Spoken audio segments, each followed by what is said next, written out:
Good morning. Sharing real life corporate stories in the world. In this video, I am going to share a very important thing. So, one company chairman started recruiting MBAs because he thinks, he told me, the MBAs are now best brains in India. Let me have some managers, okay?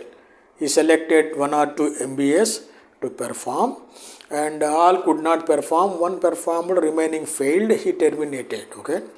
One day in the meeting, so Gafur, he asked me, Gafur, what is the full form of MBA? I told, Master of Business Administration. He said, okay, they need to perform, correct? Yes, they need to perform, yes. If they don't perform, what is MBA?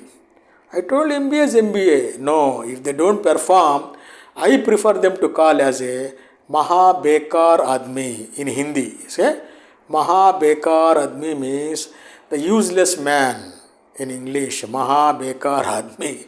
This quote I really love it because as MBA studied in top schools and came with good salary but could not perform means his MBA is not a master of business administration.